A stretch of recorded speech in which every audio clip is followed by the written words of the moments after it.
Dark circles ಅಂತಂದ್ರೆ ಕಣ್ಣಿನ ಸುತ್ತ ತುಂಬಾನೇ ಕಪ್ಪು ಆಗಿ ಇರುತ್ತೆ. ಫ್ಯಾಮಿಲಿ ಹಿಸ್ಟ್ರಿ ಯಾರಿಗಿರುತ್ತೆ ಡಾರ್ಕ್ ಸರ್ಕಲ್ಸ್ ಅದು ಕೂಡ ಟ್ರಾನ್ಸ್ಮಿಟ್ ಆಗೋ ಚಾನ್ಸಸ್ ಇರುತ್ತೆ. ಯಾವಾಗ ನಿದ್ದೆ ಆಗಲ್ಲ, ಬ್ಲಡ್ ಸರ್ಕ್ಯುಲೇಷನ್ ಕಡಿಮೆ ಆದಾಗ ನಮಗೆ ಡಾರ್ಕ್ ಸರ್ಕಲ್ಸ್ ಪ್ರಾಮಿನೆಂಟ್ ಆಗಿರುತ್ತೆ. ಐರನ್ ಕಡಿಮೆ ಆದ್ರೂ ಕೂಡ one of the reasons for dark circles ಅಂತಾನೆ ಹೇಳ್ಬೋದು. ಓಕೆ, ಇದು ತುಂಬಾನೇ ಕಾಮನ್ ಆಗಿ ನೋಡುವಂಥ ಕಂಡೀಷನ್ ಇತ್ತೀಚೆಗೆ. ಡಾರ್ಕ್ ಸರ್ಕಲ್ಸ್ ಅಂತಂದ್ರೆ ಕಣ್ಣಿನ ಸುತ್ತ ತುಂಬಾನೇ ಕಪ್ಪು ಆಗಿ ಇರುತ್ತೆ.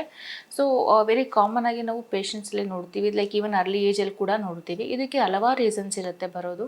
ಫಸ್ಟ್ ಮೋಸ್ಟ್ ಕಾಮನ್ಲಿ ಜೆನೆಟಿಕಲಿ ಅಂತಲೇ ಹೇಳ್ತೀವಿ, ಲೈಕ್ ಫ್ಯಾಮಿಲಿ ಹಿಸ್ಟ್ರಿ ಯಾರಿಗಿರುತ್ತೆ ಡಾರ್ಕ್ ಸರ್ಕಲ್ಸ್ ಅದು ಕೂಡ ಟ್ರಾನ್ಸ್ಮಿಟ್ ಆಗೋ ಚಾನ್ಸಸ್ ಇರುತ್ತೆ.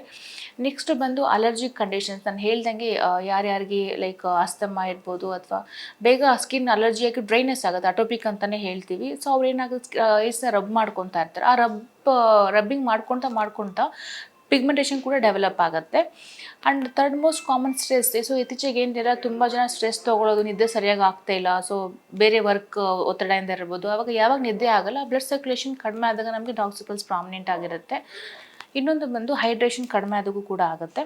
ನೆಕ್ಸ್ಟ್ ಬಂದು ನಮಗೆ ಕಣ್ಣಿನ ಸುತ್ತ ಸ್ಕಿನ್ ತುಂಬಾ ತಿನ್ ಆಗಿರುತ್ತೆ. ಸೊ ಸ್ಕಿನ್ ಯಾರಿಗಿರುತ್ತೆ ಅದು ಕೂಡ ಡಾರ್ಕ್ ಸರ್ಕಲ್ಸ್ ಪ್ರಾಮಿನೆಂಟಾಗಿ ಕಾಣುತ್ತೆ.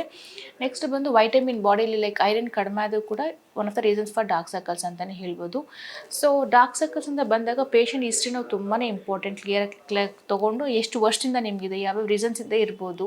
ಸೊ ಅದ್ರ ಮೇಲೆ ನಾವು ಬ್ಲಡ್ ಟೆಸ್ಟ್ ಯೂಶಲಿ ನೀಡ್ ಇದ್ದರೆ ನಾವು ಅಡ್ವೈಸ್ ಮಾಡ್ತೀವಿ.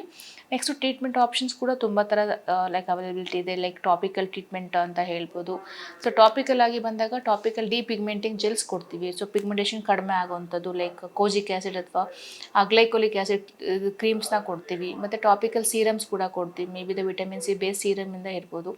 ಆ್ಯಂಡ್ ನೆಕ್ಸ್ಟ್ ಬಂದು ನಾವು ಮಾಯ್ಶ್ಚರೈಸರ್ ಆಲ್ಸೋ ಅಡ್ವೈಸ್ ಮಾಡ್ತೀವಿ. ಆ್ಯಂಡ್ ಈವನ್ ಪ್ರೊಸೆಸ್ ಕೂಡ ಅವೈಲಬಿಲಿಟಿ ಇದೆ. ಮೇ ಬಿ ಕೆಮಿಕಲ್ ಪೀಲ್ ಅಂತ ಮಾಡ್ತೀವಿ, ಮತ್ತು ಒಂದು ಲೇಸರ್ ಕೂಡ. ಸೊ ಇಷ್ಟು ಥರ ಆಪ್ಷನ್ಸ್ ಇದೆ. ಮತ್ತು ಇನ್ನೊಂದು ಪೇಷಂಟ್ಸ್ ಯಾರಿಗೆ ತುಂಬಾ ತಿನ್ ಸ್ಕಿನ್ ಆಗಿರುತ್ತೆ ಅವ್ರಿಗೆ ನಮ್ಗೆ ಏನಾಗುತ್ತೆ, ಹೈಡ್ರೇಷನ್ ಮಾಡಬೇಕು. ಸೊ ಹೈಡ್ರೇಟಿಂಗ್ ಫಿಲ್ಲರ್ಸ್ ಕೂಡ ಅವೈಲಬಿಲಿಟಿ ಇದೆ. ಸೊ ಇಷ್ಟು ಡಾರ್ಕ್ ಸರ್ಕಲ್ಸ್ಗೆ ಇರುವಂಥ ಟ್ರೀಟ್ಮೆಂಟು. ಸೊ ನಿಯರೆಸ್ಟ್ ಡರ್ಮಟಾಲಜಿಸ್ಟ್ನ ವಿಸಿಟ್ ಮಾಡಿ ಟ್ರೀಟ್ಮೆಂಟ್ ತೊಗೊಂಡ್ರೆ ನಿಮಗೆ ಒಳ್ಳೆ ರಿಸಲ್ಟ್ ಸಿಗುತ್ತೆ. Thank you.